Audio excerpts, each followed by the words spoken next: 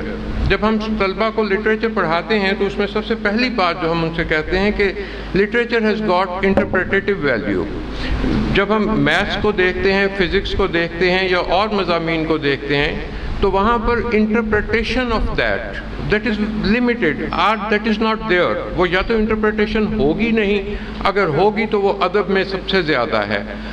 تو یہاں انہوں نے اپنے طور پر جب وہ اس کو انٹرپریٹ بھی کرتے ہیں, اس کی ترجمانی بھی کرتے ہیں, ساتھ ساتھ اس میں کمپیریٹیو اسٹڈی موجود ہے. جتنی بھی بکس کو یہ ریویو انہوں نے کیا ہے ان میں ایک کمپیریٹیو اسٹڈی ساتھ اس کو ملاتے ہیں کہ یہ شاعری فلاں شاعر کے ساتھ ہے, اس کا انگلش پوئٹری میں فلاں اس کے مد مقابل موجود ہے, اور نثر میں بھی یہی کام ان کی اس کتاب میں کتابیں بولتی ہیں میں موجود ہے. اور میرے خیال میں جدید اردو تنقید کے حوالے سے یہ کتاب طلبہ کے لیے بے حد مفید ہے. جدید اردو ادب کے اوپر تنقید ہمیں نظر نہیں آتی ہے, تو اس حوالے سے ان کی کتاب لائبریریز میں موجود ہونا چاہیے, طلبہ کے لیے ریکمینڈ کی جانی چاہیے, جہاں پر وہ تمام جدید ادب سے واقفیت حاصل کر سکتے ہیں. بولی بولے راگ اس کے راگ البیلے, ہاں کون سنے راگ اس کے البیلے. وادی دریا ٹیلے سب کے سب بہرے. پرابلم کہیں پہ یہاں ہے, کتابیں بولتی ہیں لیکن سننے والے موجود نہیں ہیں. کتاب کے بولنے کے لیے اس کے سننے والے کا ہونا, اس کے سامعین کا ہونا, اس کی ریڈرشپ ہونا سب سے ضروری بات ہے, جس کو ہم مائنس کیے دیتے ہیں. کسی زمانے میں ونسٹن گالزوردی نے پلے لکھا جسٹس. اس پلے کے اوپر ریویوز لکھے گئے, اخبارات میں چھپا, وہ اخبارات میں اس کے بارے میں ذکر ہوا. تو Winston Churchill was the prime minister at that time. He went to watch that play دیکھا اس نے, واپس آ کر پارلیمنٹ میں بل انٹروڈیوس کروایا. That play was based on the solitary confinement. قید تنہائی کے اوپر وہ پلے بیس کر رہا تھا. اس نے قید تنہائی میں آ کر ترامیم کر دیں, قید تنہائی کو کم کر دیا. یہاں پر کتاب بولتی ہے کہ کتاب کا جو اثر ہے کہ لوگوں نے اس چیز کو سمجھا کہ اس کی کہاں ضرورت ہے. معذرت کے ساتھ آج پاجامہ لیک کر دیتی ہیں, لیکن اخباریں چیخ رہی ہیں, میڈیا چیخ رہا ہے, لیکن ہم سب کے سب بہرے ہیں, ہم سب کے سب سن نہیں سکتے. اور جہاں پر جب کبھی کتابوں کو سنا نہیں جاتا, کتابوں کی بات پڑھی نہیں جاتی, وہاں پر معاشرے میں وہی کچھ ہوتا ہے جو اب ہمارے معاشرے میں ہو رہا ہے. جہاں پر بم پھٹتے ہیں, یہاں پر بارود پھٹتے ہیں, یہاں پر اداروں کے تحفظ کے لیے ہمیں 50 لاکھ سالانہ سیکیورٹی پہ خرچ کرنا پڑتا ہے, یہاں پر ہاسپٹل محفوظ نہیں ہے, یہاں پر تفریح گاہیں محفوظ نہیں ہیں. کیوں ایسے ہے؟ کیونکہ کتابیں بول رہی ہیں, ان کو سننے والا کوئی نہیں ہے. یہ ہمیں دعا کرنی چاہیے کہ کاش ہم میں کتابیں سننے والے لوگ بھی آ جائیں, کتابوں کو پڑھنے والے لوگ بھی آ جائیں, ان کو سمجھنے والے لوگ بھی آ جائیں. بہت شکریہ جی, تھینک یو ویری مچ. اور اب میں اس تقریب کے صدر معروف افسانہ نگار اور سابق وفاقی وزیر برائے تعلیم مار غلام فرید کاٹھیا صاحب سے ملتمس ہوں کہ تشریف لائیں اور ان کتابوں کے حوالے سے اپنی آراء سے نوازیں. بسم اللہ الرحمن الرحیم. جناب مہمانان اعزاز, پرنسپل صاحب سعادت سعید صاحب, جناب قائم نقوی صاحب اور حاضرین, میں پہلے تو بات کروں گا رضا صدیقی کے اپنی شخصیت کے بارے میں, جتنا میں جانتا ہوں اور میرا جتنا تعارف ہو ان سے.